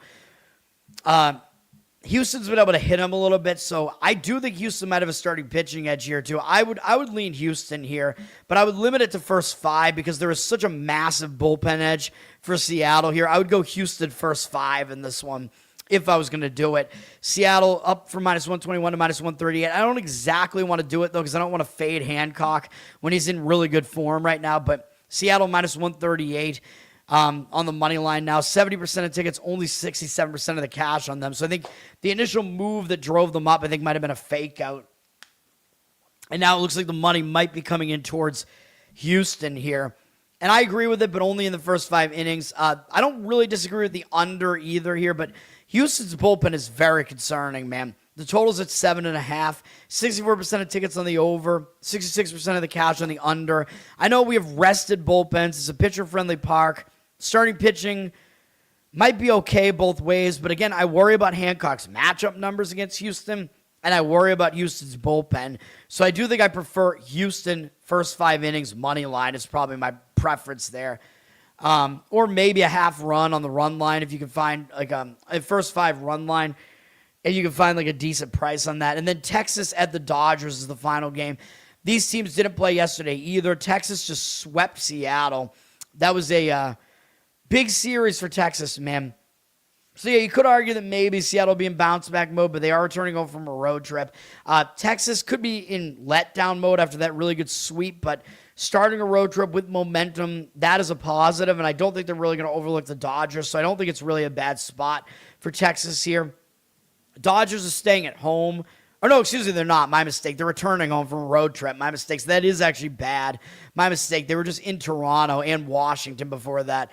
My mistake. So yeah, Dodgers returning home from a road trip. Not a good spot returning home from a road trip. You can overlook your opponent a lot of the time. It's just, not a great spot. You can get distracted and whatever. So the spot is better for Texas here. Dodgers do have some pretty clear advantages, though. I mean, their offense is the best in baseball. Texas has been all right, though. Where's Texas at? Well, they're like middle of the pack now. Dodgers definitely have the better offense. Let's just leave it that way. Texas probably does have the better bullpen. That was the case last year, but the Dodgers bullpen looks like it has improved a bit. Texas's has been a little bit better this year. Both bullpens doing well this year, though. Kumar Rocker pitching for the Rangers here. Still pretty young, but he hasn't really panned out yet for them. He was pretty good in his first start. We faded him. We still got the win, I believe, in the first 5 innings with Cincinnati, but it got a little bit questionable. He went 5 innings, allowed 2 earned runs, only had 3 strikeouts, 1 walk, and I believe he is more of a strikeout guy than that usually. Actually, maybe not. He's had fewer strikeouts than innings pitched. His walk numbers throughout his career have been really bad, though. Kumar Walker would be a more appropriate name. He's not John Rocker, man. But yeah, his whip overall, his ERA overall throughout his career just hasn't really been that good. But maybe he's improving a little bit. I mean, Texas, they have really good pitching coaching, so they've shown the ability to fix pitchers. So there is that at least. But he's going up against a really, really potent LA lineup here, man. Looking at the Dodgers, let me see his numbers against where the fuck, dude. I hate this. ESPN, they got to fix this shit. The Dodgers have never faced him before, though, so I guess Rocker does have that advantage where he's unfamiliar to their hitters, so there is that. Tyler Glasnow, the much more proven pitcher here going for the Dodgers. He's pitching well again this season, 15-3 strikeout walk ratio so far, and 8 hits in 12 innings. Good stuff against Arizona and Washington. Washington's actually been hitting well this year, and Arizona hasn't, so do with that information what you want, but we know who this guy is at this point, man. He's a good pitcher. He's been able to bounce back from injury fairly well. He's going up against a Texas lineup that I don't think is that great. His numbers are a bit of a weird mix against them, though. In 59 at-bats, 220 batting average, that looks really good, but 895 OPS against them, 21-16 strikeout walk ratio. Seager and Nimmo have combined for 9 walks against them. Very strange. And Jansen has 3. And then he's also allowed 5 home runs to them, 4 from Jansen and McCutchen. Weird numbers, man. So they've been able to walk against them and hit him for power, but they haven't really been able to consistently hit him for contact. Very, very strange. You know, the Dodgers, I mean, it's too much of a price to lay on the Dodgers as usual. They're up to minus 227. I don't know that they have a big enough advantage in this game, although, yeah, they're the better team in a lot of phases of it. Well, in the hitting, they definitely do. Starting pitching, they do as well, I would say. 83% of tickets, 99% of the cash on them. Don't really buy those numbers, but I would go under in this game, man. I mean, the bullpens have looked good so far. The total's down to 8.5 now, so you're going to miss that key number of 9, though, which I worry about a little bit because I'd prefer to have the key number 9. Maybe you could find it under 9 at a decent price. So we have 50% of tickets, 99% of the cash on the under. I don't really buy that cash percentage, but I do think the money coming in on the under. I do still just have concerns with Rocker, though, and Glasnow just doesn't have numbers that are as good as I would like in the matchup against Texas. So those things all worry me, but we have good bullpens. The bullpens are rested here.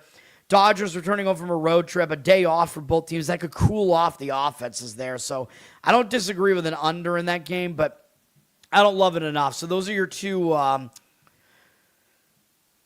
MLB plays there. I'm going to be right back. I got to finish this. Still have to get to a doctor's appointment. And, yeah, I'll be right back. We'll do NBA. NBA will be faster than MLB was, though.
All right, no hockey today because, again, the NHL and NBA are both, like, doing this thing where they're making it so that all the teams play on one particular day. So I think there's no NBA tomorrow, and there's a ton of hockey tomorrow, but there usually is a lot of hockey on Saturday. All right, NBA, I mean, we got the standings up here. it's really about motivation towards the end of the season here. Detroit at Charlotte is the first game up. One thing I didn't realize is Cade Cunningham actually came back, which I didn't know if I was expecting that, but that'll help Detroit going into the playoffs because you don't want Cunningham to be coming back from a long absence and coming in and having that reverse injured player theory come in and in the playoffs, you know what I mean? So it makes sense to try to work him back.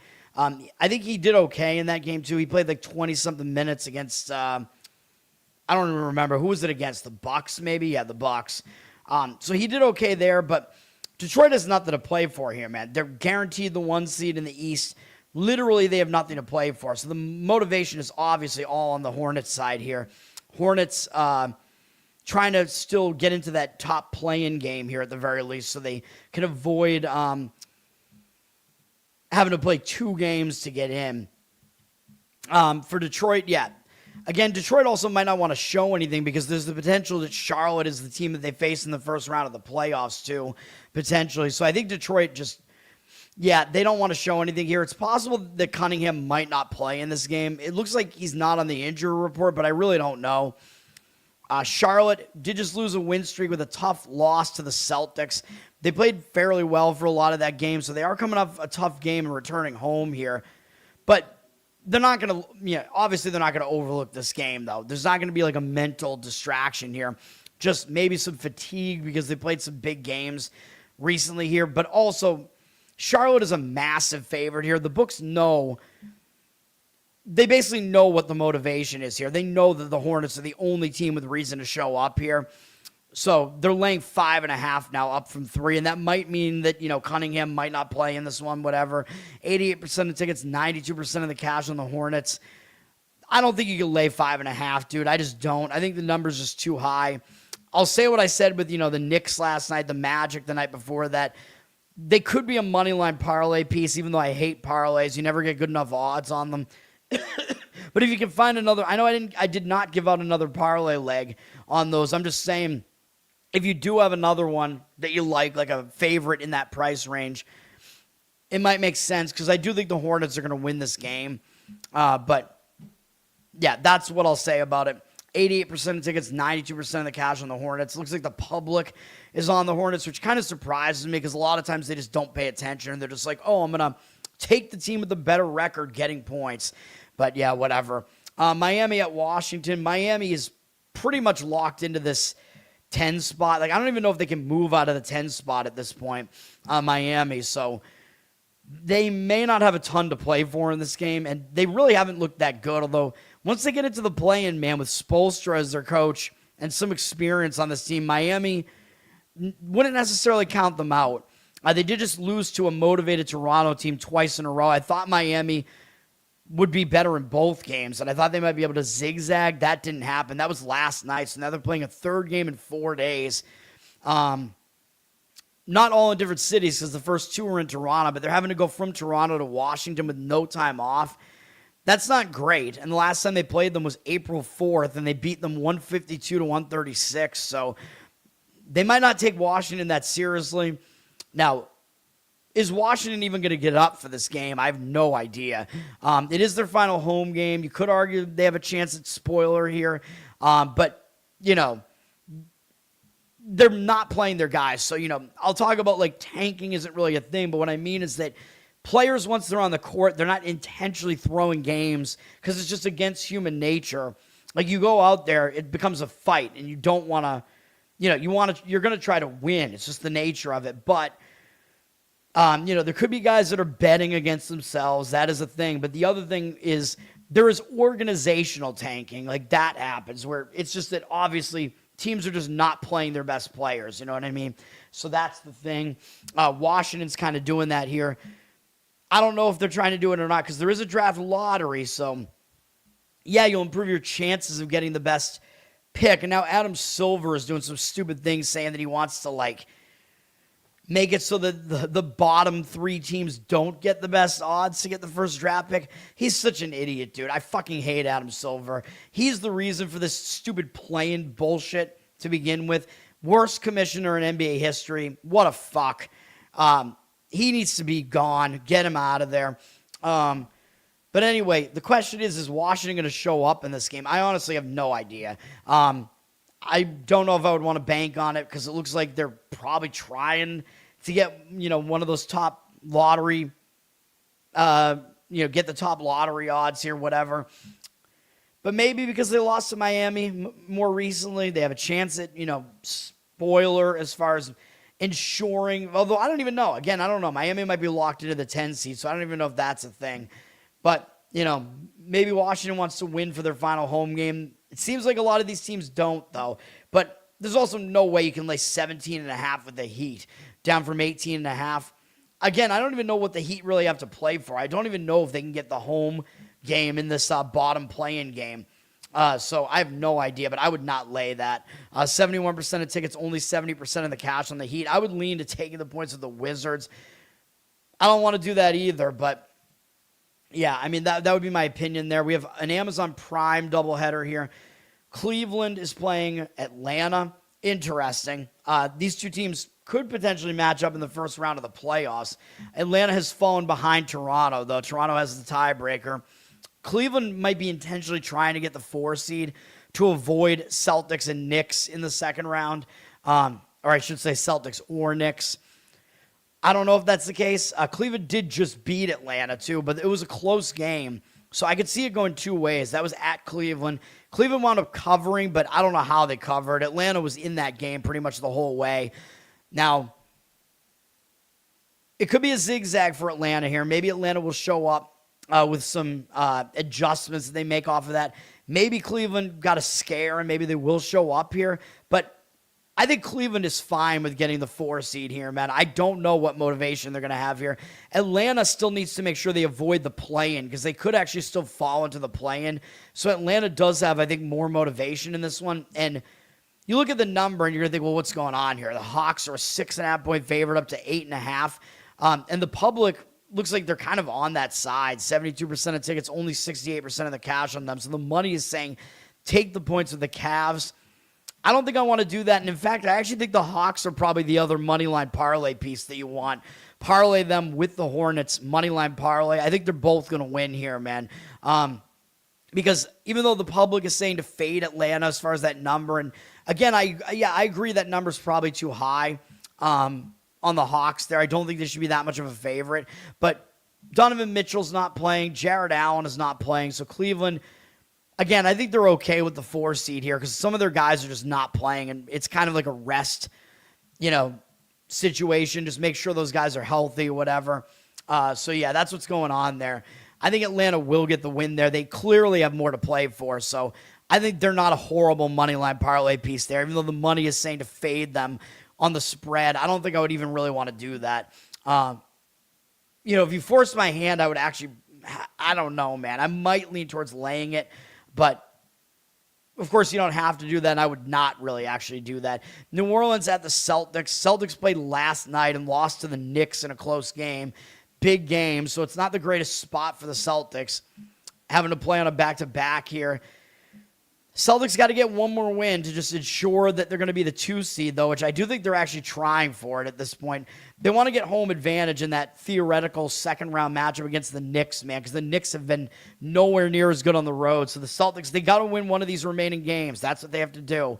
But then again, win and you're in that type of scenario is not that great because you get just hyper-focused on we just need to win, we just need to win. And again, it's not a good spot after blowing a 4-game win streak last night with a close loss to a pretty good Knick team. They're playing New Orleans. New Orleans has been the only team that's really been kind of trying to win games down the stretch, and they have a decent lineup here, man. Their guys want to go out there and play, and New Orleans does not have a first-round draft pick in this upcoming draft, so that's the other reason why they're doing it. They did just break a long losing streak. They lost whatever this is, 8 games in a row maybe, but they were competitive in a lot of those games. They won a game against Utah, so that might break that losing momentum, and they have a huge rest advantage with 2 days off here, but they're having to travel to Boston, but I think they will probably actually show up for this. They have the momentum edge here and having broken their losing streak here where the Celtics lost their win streak. Celtics, no rest. Rest for New Orleans here. Yeah, I think it makes sense. It's just that New Orleans just put up 156 points, which I don't really love that much. So, I don't really want to be on a team that did that, but I would take the points with New Orleans here. The money's not agreeing with me. The Celtics are 16.5-point favorites, so I will say the Celtics better just get the win here. And the one thing for the Celtics you could say is Jaylen Brown didn't play last night. I think he was like the only guy for them that didn't play last night, but that means he's rested, at least for the Celtics. So he's one of their best players, obviously, and that makes the Celtics rest disadvantage a little bit less bad. 67% of tickets, 93% of the cash on the Celtics. So the money's saying the Celtics. I don't agree with that. I would take the points with the Pelicans there, but hopefully the Celtics just win. Just get it done, wrap up the 2 seed. That's all I care about as a Celtic fan. All right, Philadelphia at Indiana here. Philadelphia, they're still playing for something. They've lost 3 games in a row, though, and they played last night at Houston. I mean, they've been playing some difficult teams here. They get a little bit of a reprieve here playing at Indiana, but they're on a back-to-back off a tough game against Houston last night, so it's not the greatest spot for them. Motivation-wise, Philadelphia pretty much locked into the play-ins now, but they want to stay in the top play-in game at the very least. Like, they don't want to fall into the bottom play-in and have to play 2 games, so that's not what you want. They should have motivation in that respect. As far as Indiana is concerned, they have a rest advantage because they didn't play yesterday. They beat Brooklyn in a blowout. Oh, no, they did. My mistake. What am I saying? They played yesterday. Both teams did. My mistake. Indiana's returning home from Brooklyn. I don't know if Indiana's going to give you much or not here. I mean, it looks like they are still trying, so you can give them that. They're putting in effort. They blew out Brooklyn last night. Maybe they'll look ahead to Detroit, though, on deck, but they do have a chance to play spoiler against the Sixers, and the pressure is all on the Sixers. Sixers are laying 15 on the road here. I would not do that. 50% of tickets, 91% of the cash on them, so the money is saying the Sixers. I'd probably disagree. I'd probably lean slightly towards taking the points there, but I'm not going to get involved in that game at all. Toronto at the Knicks. Way too many games today, man. Toronto, like I said, they just swept a 2-game event, if you want to call it that, against Miami. They played yesterday. Now they're going to the Knicks, but of course the Knicks had a huge win yesterday against the Celtics. The Knicks, I don't know if they're trying to get the 2 seed or not. It looks like maybe they are. So maybe they will try here. They do have to play Toronto and Charlotte, so they might slip up in one of these games. Toronto needs the game more probably, though. I mean, the Knicks, I guess they would like to get the 2 seed, but if the Celtics win, then the Knicks can't get the 2 seed anyway, so it's pretty unlikely. The Knicks they do have the chance to fall to the 4, but I'm going to be honest, maybe the Knicks don't care if that happens, although they haven't been good against Detroit this year at all, but maybe they would accept that. I don't know. But you're going to get an effort out of Toronto here, man, because they're only 1 game out of falling into the play-in, and they're tied with Atlanta here. So Toronto has motivation to keep winning, and they're an underdog here. And Toronto is better as an underdog. So I would probably lean to Toronto, but the money's coming in on the Knicks. I'm just disagreeing with every market read. The Knicks are a 6-point favorite. 57% of tickets, 70% of the cash on the Knicks. I don't really agree with it. I'd probably take the points with Toronto there. All right, Orlando at Chicago. Orlando is also playing to maintain a play-in spot here. They could actually get out of the play-in, believe it or not. Orlando's been playing pretty well here. Whoa, I'm getting a little bit woozy here, man. Hold on a second. Whoo, lightheaded. Orlando could get out of the play-in here, man. So there is a chance that they could do that. So they do have some motivation here, and they also could fall into the bottom play-in game, which they don't really want here. They're going to Chicago. I mean, Chicago doesn't really have that much motivation here, but of course Orlando is going to be laying a lot of points. Orlando's been hot. They've won 4 games in a row, but they did just beat Detroit and Minnesota, and they got the Celtics to finish the season on ESPN, so there are some aspects of this that look like a sandwich spot. But again, Orlando does have motivation here as well. Then, the question is going to be, are they going to cover a huge number like this? Chicago might actually be trying a little bit. They've won 2 games in a row, both against Washington, though. And one was yesterday, so they are returning home from the road. It was a quick 2-game road trip only to Washington, though. Returning home from that, it is their final home game, so maybe Chicago will show up here. I don't have a good read on this one. Orlando clearly does have more motivation. They're laying 15 here. You could argue that it's too many points, and the pressure is on them as well. 73% of tickets, 93% of the cash on Orlando. I don't know if Orlando started trying to play slower again or not, because they'd sped up their pace coming into this year, and I thought that was stupid because they're more of a slow-paced defensive team. The Bulls try to speed the game up. So I don't know, man. But Magic, I don't know if they're the style of team that you really want to lay that many points with. Money is coming in on Orlando. Clearly they do have the motivation here, but I don't think I would lay the points there, man. I just don't. I wouldn't do it. I don't know, man. It's a tough game to figure out. The money is saying Orlando. I slightly kind of lean the opposite. You know me. I just don't think there's value on these big favorites when you know that they kind of need to win the game. Brooklyn at Milwaukee. This is a game that doesn't really matter. Brooklyn just got annihilated in their final home game by Indiana. Maybe they want to show something here.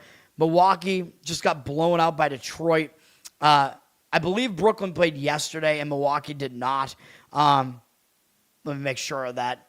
Yes, that's the case. So Milwaukee is more rested here, at least. Milwaukee's returning home from going to Brooklyn and Detroit. So they just lost at Brooklyn. So maybe Milwaukee will actually show up for this one. They're the more rested team. No good gauge on this game at all for me. The money is saying the Nets, though. The Bucks are minus 9.5, 70% of tickets, only 51% of the cash on the Bucks. Total is low at 218.5. 9.5 might be a lot to lay here with a team that just is playing for nothing here. It's a crapshoot of a game. I don't want anything to do with it. This end of season NBA games are so difficult, dude.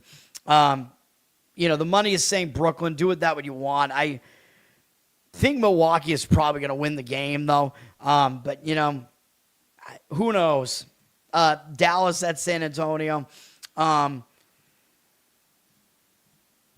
me see here. Dallas, they might get up for this. San Antonio's a Texas rival here. Dallas looks like they are actually trying to play competitively for the most part here. They're coming off a close game against Phoenix. They're playing a third game in 4 days, 4th and 6th, all in different cities, though, which is not that easy. But San Antonio has nothing to play for. They're locked into the 2 seed in the West. I think they're guaranteed the 2 seed. Oklahoma City's got the asterisk, which means that they clinched the 1 seed. They clinched it last night, I think. San Antonio just beat Portland the other night, whatever. They're staying at home here, but they do have a big ESPN game against Denver. And again, San Antonio has nothing to play for here. And that Denver game is, I guess, interesting because they might meet up in the playoffs too. So I would not lay it with San Antonio here, man. I think Dallas, they're a young team, maybe with something to prove. This is a game where the Mavs might actually show up for the game. Spurs have nothing to play for, dude. They're 17.5 here. 91% of the money on the Spurs, though, and 50-50 on the tickets. It makes no sense. You would expect that the public would only want to play the Spurs here. I don't agree with it. How can you lay 17.5 with a team that has nothing to play for? I realize how good the Spurs are. They're 31-7 at home. Yeah, I wouldn't do it, man. Wemby, got to see if he's playing or not. He and Castle have both been in and out of the lineup. Wemby is questionable. They rested him in the last game. But even if he comes back, you're just getting a boatload of points with Dallas. It's probably the way I would lean there. Oklahoma City at Denver. OKC has nothing to play for at this point either. They just clinched the 1 spot last night. Or 2 nights ago, I guess, against the Clippers, or maybe the clinching happened last night because no, I don't think so, because they and the Spurs both played 2 nights ago. So I think OKC clinched it Wednesday. But this is their first game that they're playing since clinching. It's the 3rd game in 4 days, 4th and 6 days, all in different cities, going into elevation here. Denver actually has a little bit to play for here because they do have there's a chance that they don't even get home court, I think, still in the first round. So I think Denver probably does have something to play for here still. And they're playing against the Thunder, so I think Denver will show up for this game. Denver staying at home, a little bit more rested here, less travel for them. Coming off an easier game against Memphis, I would lean Denver in this game. OKC, again, they got nothing to play for, man. So, where's the motivation going to come here? Let me see. What is the number on this, though? I also don't know if the Thunder are going to rest guys or not. Yeah, the Thunder are obviously resting guys, though. That's the problem. The Nuggets are a 12-point favorite. 50-50 on the tickets, 95% of the cash on the Nuggets. I'm not going to lay that. I just won't. I mean, the Thunder, their backups are actually really good. So, yeah, I wouldn't do it, man. I mean, I was going to say I was going to lean to Denver because I thought they were going to be a small favorite or something here, but I can't. There's no way you could lay 12, man. You just can't do it. I mean, they could be another money line parlay piece maybe if you want to do that, but I think Denver's going to win the game, and the public will see the number and jump all over OKC here.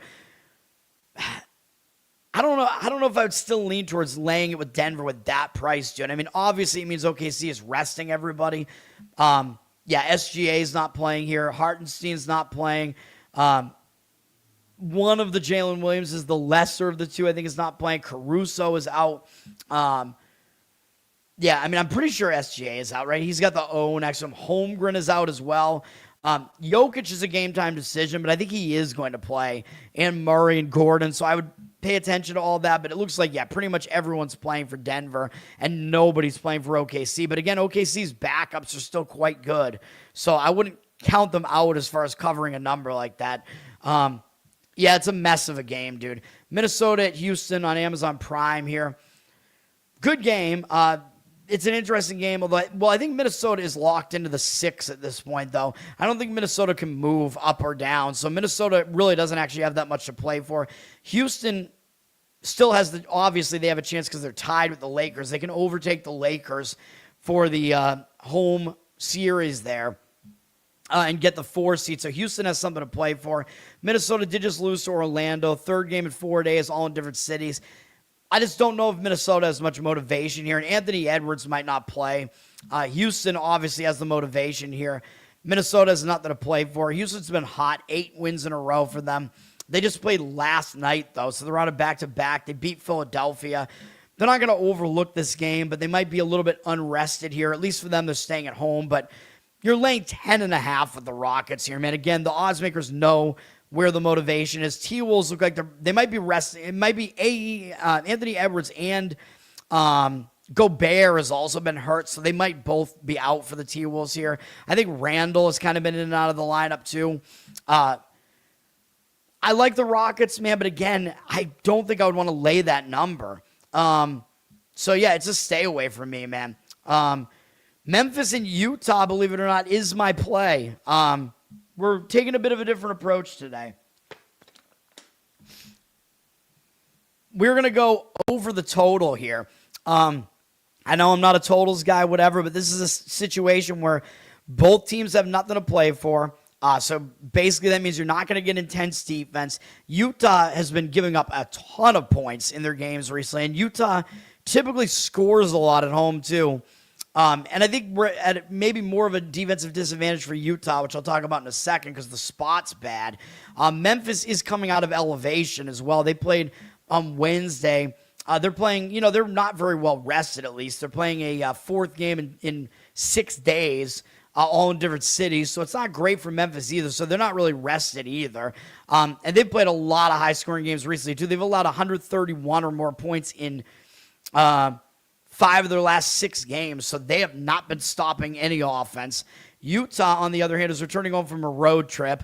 That's a bad spot because, you get distracted, you get back to home life. I think that can show up on the defensive side. They've been away for a week, and they've allowed a ton of points recently, too. They've allowed 140 or more in their last 3 games, and they've allowed 130 or more in all but 1 game going all the way back to March 23rd.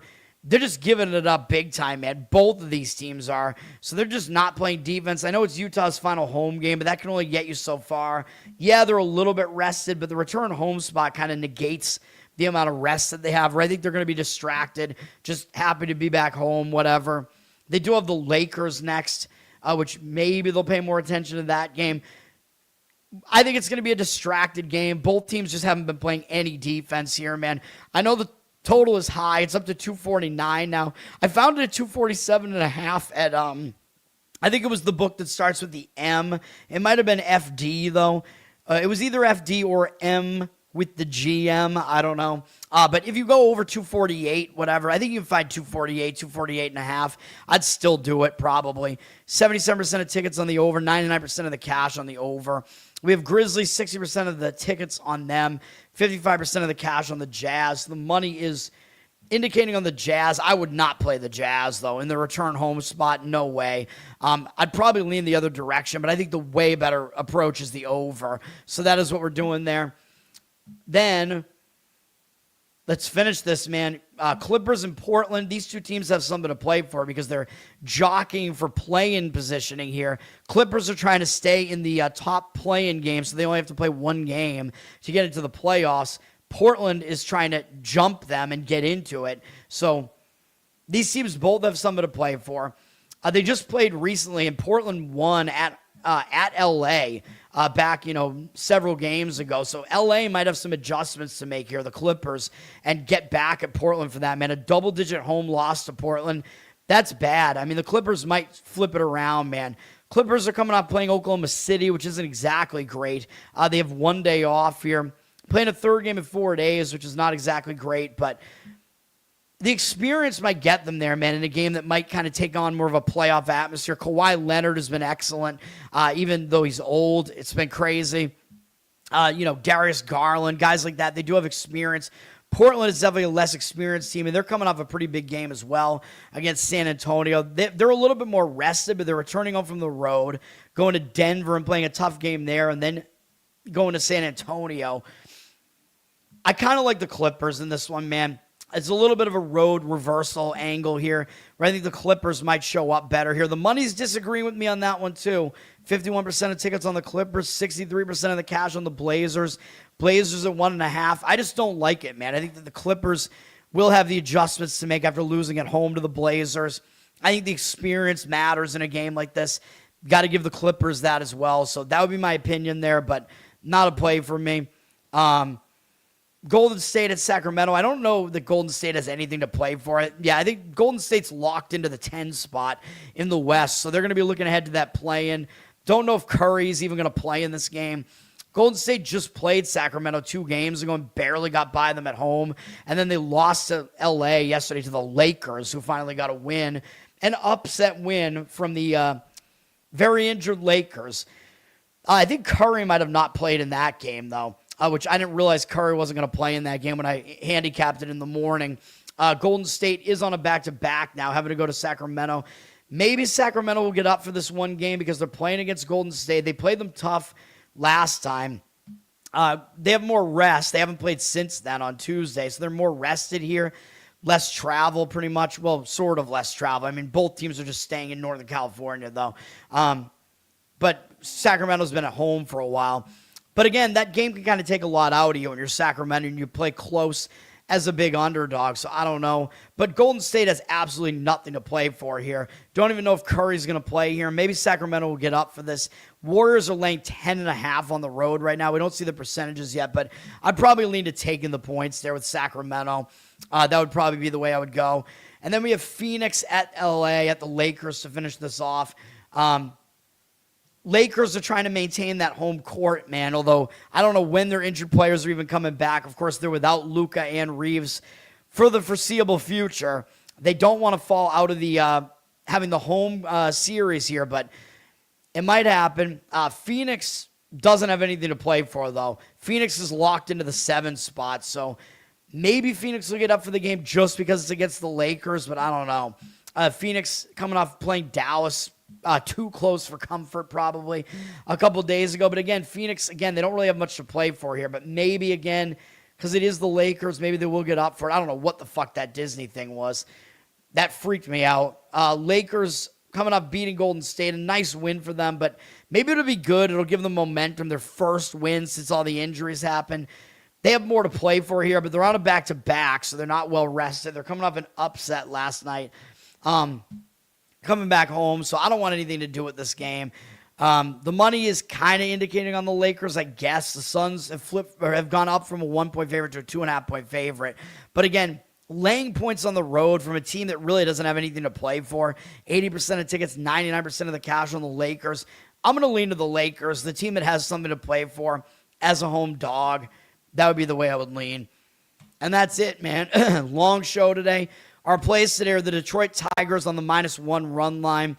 We're going to go first 5 innings, Colorado on the run line, plus the half run. And I recommend sprinkling a little bit on the money line in that one. NBA, we're going with a total, and we're going over in Memphis and Utah. I think it's a good spot for that. Find the best number that you can. Hopefully, you can find it in the 248 or so range there. I think we'll see a lot of points in that one. I know it's a high total, but it's high for a reason. That's going to do it. Learn to Toad on Twitter. Learn to Toad on Instagram. Like, subscribe to the channel here. Get notified when I go live. We'll probably be live again just tomorrow morning, the normal show. Tomorrow's Saturday, though, so it'll be interesting. I will be on Hindian's show tonight, I think, so I don't know where he's at, but you can try to figure that out, I guess. I'm going to be on his show. I'm actually going to be, I believe, with Tyler Yonke on his show, I think, tomorrow, but that might be a Patreon show only, so go subscribe to him as well. I think I'm going to be on that tomorrow. I was on Nephilim Death Squad yesterday, too, so I'm on a lot of shows for no reason recently, so check all that out. Covered in Uke is my Uke channel on YouTube. You can check that out. Check this show out on audio, too, by the way. That helps me out as well. Everything helps me out, man. Let's boost everything. Patreon.com/LearnToToad. I'm trying to keep up with that. I got to get out of here and shower and go to the stupid doctor's appointment. And I got to get this up on audio real quick, too, which takes a little while. What else was I going to say? I forget what I was going to say. Oh, yeah, Losercast will be back on Tuesday. How could I forget? So I don't know if Losercast did an episode last night or not. I was obviously not present for it, but yeah, I'll be back with them on Tuesday. That's going to do it. Thanks, guys. Peace.